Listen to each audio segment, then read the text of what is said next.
Hi there, I'm Rebecca and a really warm welcome back to my channel PumpkinBecki. In this week's video we are planning for next year. Hurry up next year, please be better than this year. Let's get started.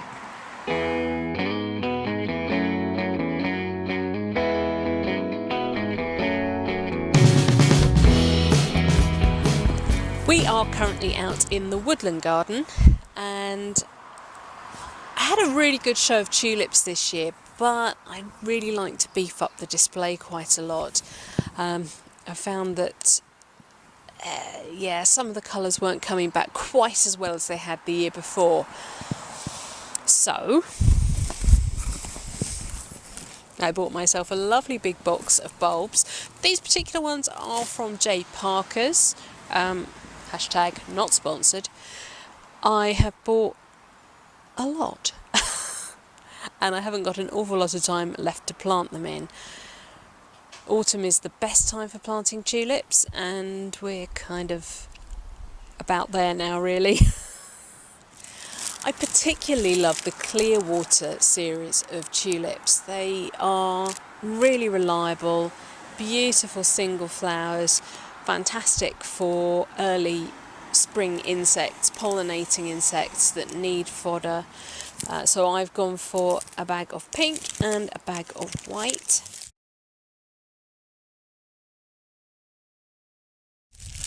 I'll be honest, I thought I bought more than that. That's only 20. Be fine. Because I've also got 30 Tulip Diana, 10 Purple Prince, which should flower at about the same time as Diana,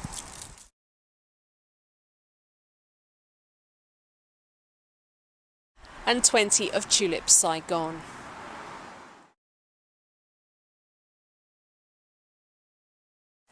Parker's often give you a free gift with orders, and mine was a big bag of 25 mixed daffodils and narcissi. I'm not sure what I want to do with these yet because I really do like to have single flowered things in the woodland bed here because it is planted mostly with nature in mind, pollinating insects, wildlife, bees, that sort of thing. And I know some of these are going to be doubles, and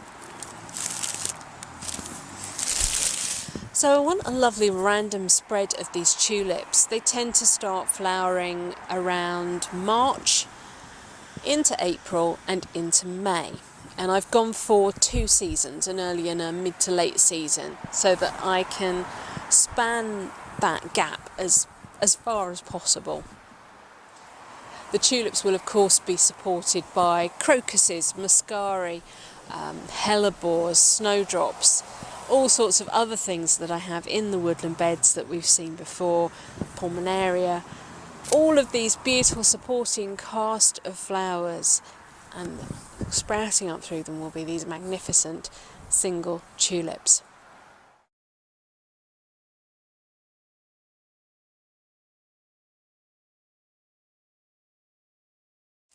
So to get my random selection, I am literally going to empty all the bags of the tulips that I bought into the box they came in.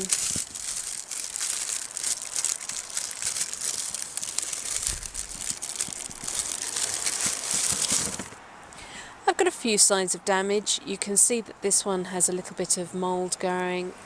That will be where they dug this one up out of the ground and they've just nicked the side of the bulb there. We'll plant it, we'll see how we do.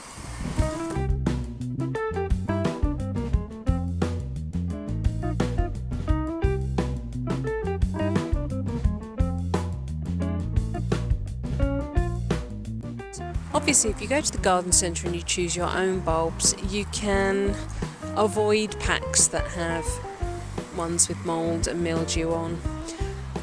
But if you buy through the post, then you kind of have to take what you get, really.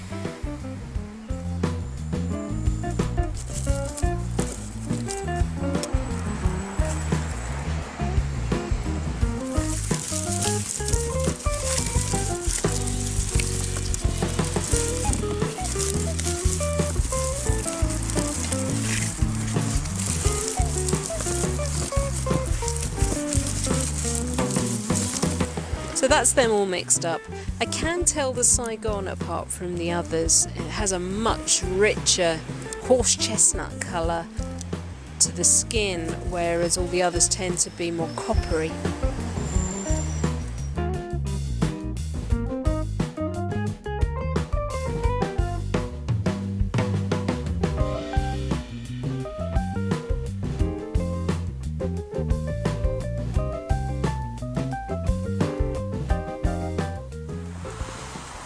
I've taken a moment to clear away some of the leaf litter. I don't want to take too much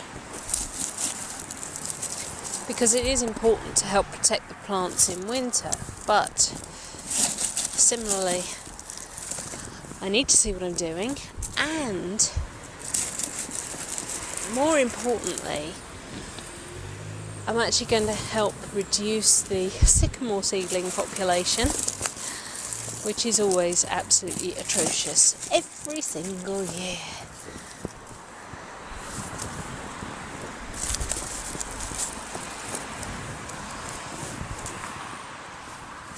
So you can see I'm just taking handfuls of the bulbs and scattering them, and I will try to plant them where they fall.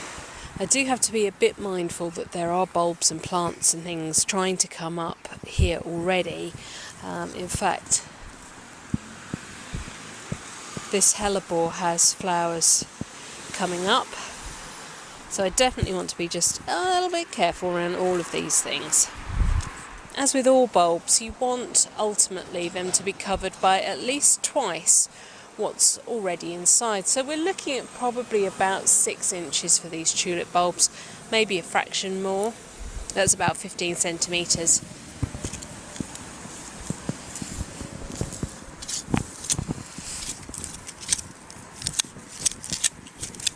If you were planting in a brand new bed, then you could literally dig a trench. But I already have a lot of established plants and established bulbs in here, so I do want to be a little bit mindful of what's here.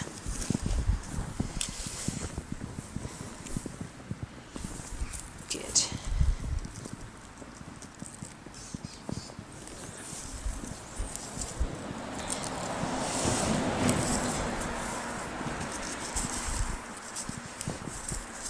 I'm also going to put a mulch over the top, so I'm not too worried if I don't get there exactly with the trowel, because the mulch will help bring the level up.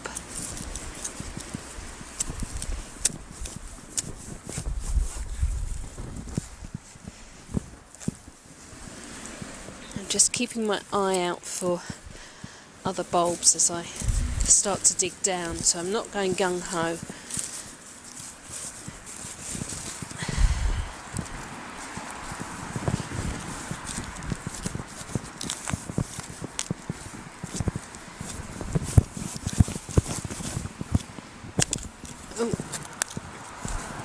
I also have a lot of stones and builder's rubble in here, which I am still lifting.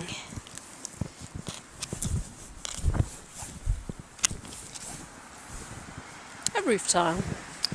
Fabulous.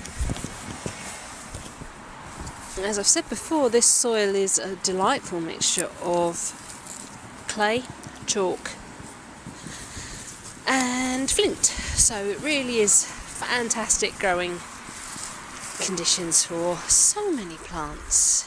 Not.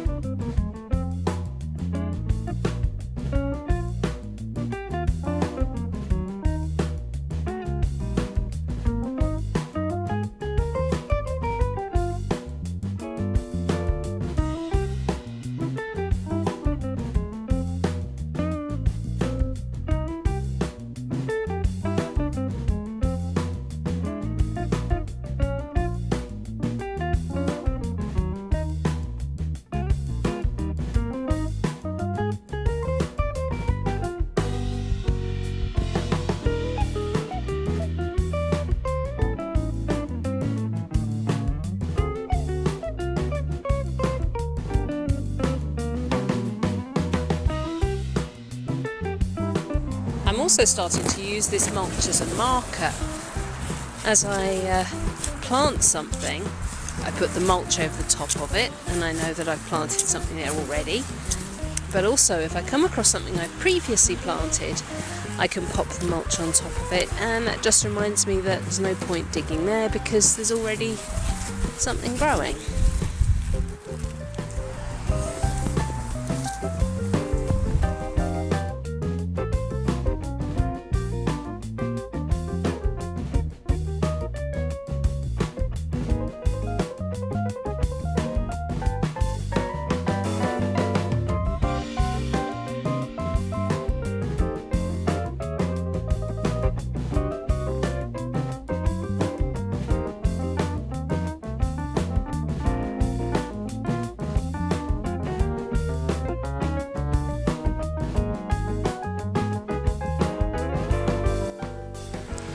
You'll notice I'm using my favourite bronze trowel for this job.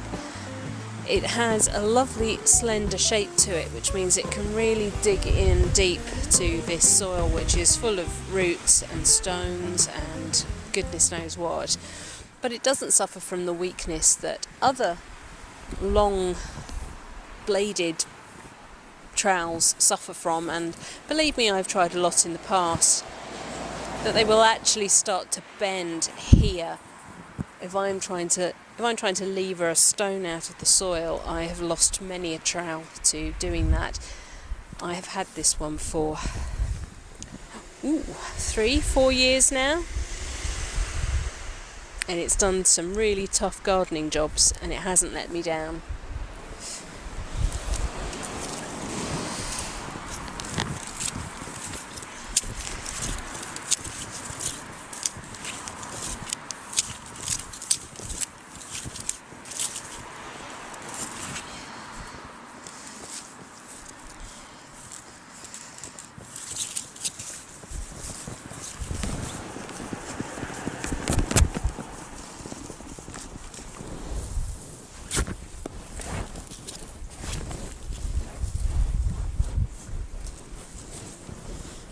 So no, there's not much to look at right now, and I've got an awful lot of bulbs left to plant, but I'm starting to lose the light and it's drizzling. So for this week's video, that's it.